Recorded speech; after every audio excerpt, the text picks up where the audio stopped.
Mirasee. I'm Sheryl Plouffe, and you're listening to Making It. I am the creator of Scalable Business Accelerator, and we help six-figure entrepreneurs to scale their businesses with systems, including podcasting, referral networks, and high-ticket coaching offers. I would describe myself as being very shy when I was young. I was the kid who, when the teacher called on her in class, I would cry. I remember vividly doing that in grades 1, 2. I was not someone who loved having eyeballs on me. And then when I was in my teens, I really became more almost a class clown, which is interesting because it's polar opposite to how I felt as a child. But in my teen years, I wanted to make people laugh. And I would act like a fool and I would, make my friends laugh and, imitate people that I would see on Saturday Night Live because I was obsessed with that show. And it was around 15 years old when I had a friend of mine whose mother needed some models for a show. It was an artisan show where they knit scarves and sweaters and that sort of thing. And they were looking for some young girls to model in a fashion show. And I remember feeling a real high that day in that I was not only getting out there and modeling these beautiful scarves and sweaters, etc., but it was really more about my inner knowing that if I can do this, which was terrifying to me, if I can do this, if I can walk out in front of these people and show off these garments, that I could do anything. I was 18 years old when I started in television, and I was volunteering at a cable TV station in the city that I lived in. I was behind the scenes. I was pulling cables. I was in the studio. I had no desire to be on air or aspirations to do so. And one day someone tapped me on the shoulder and said, "We need a host for this show. Would you be interested to try it out?" And I said, "Sure, I'll give it a shot." I had no idea what I was doing. Lo and behold, I started hosting this show and did that for, I would say, around 2 years, and really came to love it, really came to enjoy it because I really found that I was fairly good at it. I mean, I had a lot to learn, and that's what I did was I just continued on that path of learning and growing and volunteering and working in media in a variety of capacities and never went to school for it, actually. I worked my way up to the national stage before I was 30. The biggest lesson that I learned from being a broadcaster was that I was capable. When I first started, I knew and had experience with broadcasting, but I didn't know the subject matter. I didn't know about meteorology. I didn't know about weather. I had to learn all of those things. And it didn't take long for me to realize that, I'm absolutely capable. I can learn new things and I can adapt to them, and I'm a good communicator. I can take what I'm learning and I'm able to effectively communicate that to others. Right now we're in a place where artificial intelligence is something that is taking hold and will continue to be growing and become a part of our lives.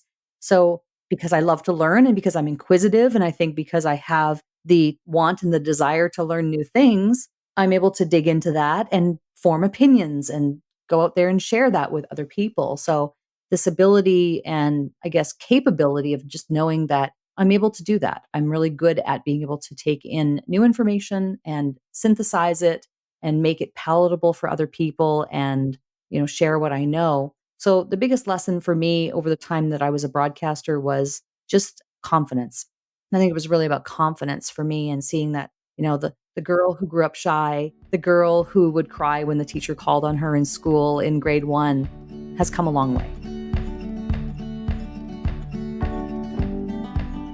The push for me to become a business owner of my own was that I remember there being an all-employee meeting, right? We'd have these annual meetings. And I remember our CEO at one point having this discussion with all of us in an auditorium where they were talking about the future of digital and how the company itself, this is a huge company, and how they were going to be really investing in digital, moving down the digital path. And yet there was no mention of television, which is the division that I worked in at that point, along with all of my peers and colleagues. And we're all looking at each other going, I didn't hear them talking about investing in television. Did you? My heart told me that stick with this, stick with TV and you'll know when it's time. You'll know when it's the right time for you to move on. And for me, that was in 2017. So it took 4 years of working behind the scenes and I did take some calculated risks. I tried to start a blog at one point. I started doing coaching quietly and privately and underground with people who wanted to learn video so that I could get experience and so that I could start making my first few sales. And I did that, under the veil of darkness, so to speak, because I needed to know, do I have a proof of concept? I remember putting together an $1,800 coaching program and I acted calm when I made that very first sale. It's funny to think back now because at this point I recognize that 1,800 is a lower priced offer. But at that time, when you've never sold anything of that magnitude, it feels like you just sold $1,000,000 offer. And so I sold this $1,800 offer to someone on the phone and acted calm, got off the phone and fell into a pool on the floor of my office and just was crying. I think I was home alone at that time. And I was just crying and crying and crying. I knew that if I could do it once, I could do it again. And it opened up a world of opportunity for me. And it made me realize that this is something I could do. I would have to keep pursuing it and getting better at it. But I knew what was possible in that moment, that if I could sell this to one person, I can sell other things to more people. And that's when the light bulb really turned on for me. And I would say that was my breakthrough.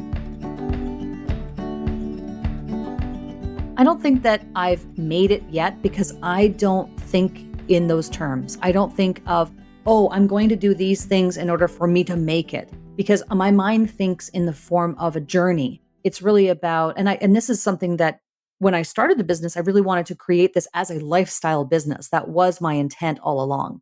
So having said that, this lifestyle business is about the journey that I'm on and enjoying the work that I do and being able to have the freedom to work from home and then take a Friday afternoon off early to go and watch my son play baseball or go to the hockey game. It's about the lifestyle. So I don't think of it in terms of necessarily saying to myself, you've made it. I don't know if I'll ever feel that way because I'm so invested in the journey. Having said that, I think I will feel more like I've made it when I accomplish the goal that I've set out for other people. So for example, one of the goals I have right now is to help 100 coaches or consultants to scale their businesses into the multiple six-figure range.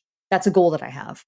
And with those 100 people, when I accomplish that, I don't know that I'll feel like I made it, but I'll feel like accomplished that I helped them to accomplish what they want. So maybe that's as close as I'll get to feeling like I made it.